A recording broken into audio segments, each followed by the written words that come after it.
He's sat in on countless legendary recordings. He was Sinatra's right-hand man, played with some of the biggest names in rock and roll.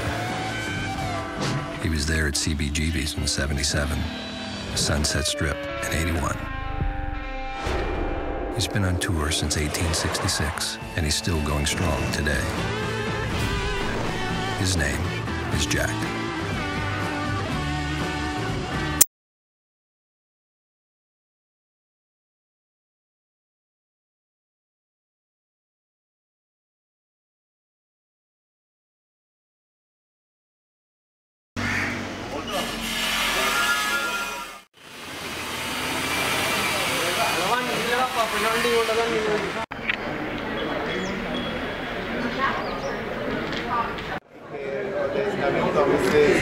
Sonic wave diagonally cutting across, probably not turned on yet.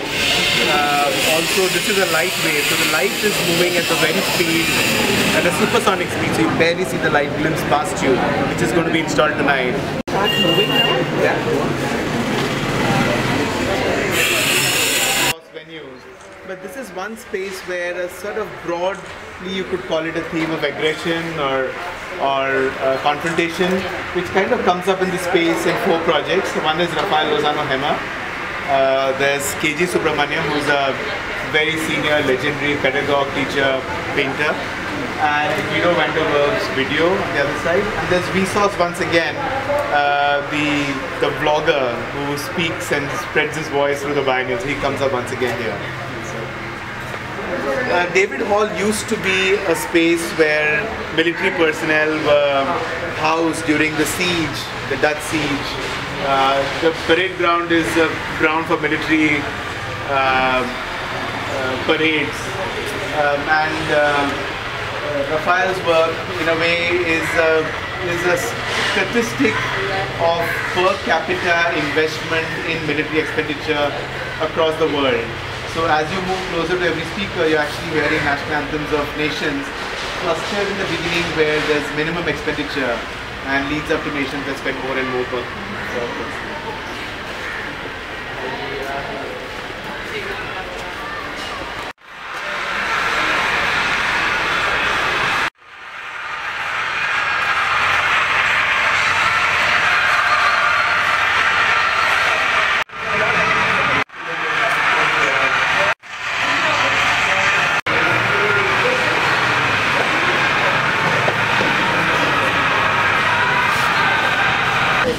Getting over a cold sun. This is an art gallery. It's more like a cafe gallery run by this hotel chain called CGH. But I think it's more like, because it's a historic building, they have kind of restored it and kept it alive. They have some kind of a lease that lets it go. English to Malayalam. Was that a tough job to translate some of the concepts? It was, because in a way, I mean, some things don't translate too well, and others, there's also, I mean, when just purely in terms of word count, English to Malayalam has an increase of about 30%. Just purely language-wise and the density of font, etc. Yes. So even writing into the English, the ideas had to be summarized further on to accommodate both in a page in a way. But most of the text was first English and then first English. Yeah, that's the language in which I think. And you did the entries? Nandini Tilak, a very young writer, was the primary author for the artist text. But each one would be a result of a Skype talk, which have been different countries beginning. So we would do 3 or 4 at a time. I see. Yeah, so it's very closely coordinated working between her and me. But she's a very recent graduate from JNU. Yeah.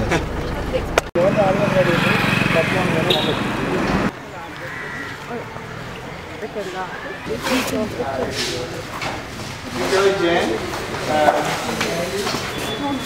Bijoy's work takes on the central space in CSI Bungalow, and broadly here, a lot of the ideas connect in some ways to the idea of architecture. While it might be architecture, labor, architecture, time, in different ways if one kind of close reads them. But yeah, Bijoy is probably the best person to speak about it. But here again we actually see from excavation to edifice a kind of a timeline within within a sculpture, installation structure. These pieces are also moving because what we constructed, like for example, we just opened this piece for the first time. And so this idea of movement also then has a stability to these pieces. They're quite fragile, you know, in terms of their understanding in terms of time and scale and space. So that's what these pieces are also. They sort of keep, there's an evolution to them. So as they keep moving, the form keeps changing once you sort of build something up. So you can try and fix it. And then again it can dismantle. So this continuous state of assembling and dismantling, assembling and dismantling. So that's kind of broadly what these pieces are. Vijay is a wonderful architect, and the studio is called Studio Mumbai. So the piece there is going to be Mark Wallinger, which is the screen ready, the predictors and traits, which are not and that's the piece where he was thinking about when somebody creates a point of labor in the other space. In a way, kind of a response to Fortnite, to here it's just an R-long building on the scaffold that aligns itself with the horizon and gets dismantled. It's an architectural form, it's a modernist grid, but it also becomes a capsule to look at the build from vis-a-vis the world we live in and this horizon. How did you decide which was into this space? Well, I think the primary collaborator is intuition, but I think in a way it's also, artworks have their own energy fields and their own meanings and their own ideas. Especially in a place like Aspen Wall, where there's 69 projects, it really had to be an unfolding of one experience onto the other. Because to me, it's really important that the Biennale is also seen through the after image of the previous work. And in a way, it's a real stacking of these after images. Starting, of course, with Charles Henry's Power of 10, which I hope continues to resound a few rooms down, and then you have Formanak a few rooms down. And so there's, in a way, a stacking of these experiences as one moves from venue to venue. He's a recent graduate, Uni Krishnan, the youngest artist in the show, from the Trishul College of Art.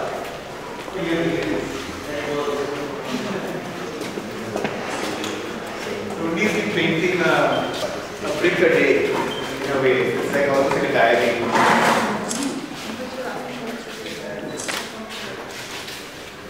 And here too, in fact, our recurrent conversationalist, Michael Stevens in the kitchen, speaking about how high can we build. And he starts out with a sort of almost this playful contemplation of what if we go higher and higher and higher. Could we touch the moon, etc.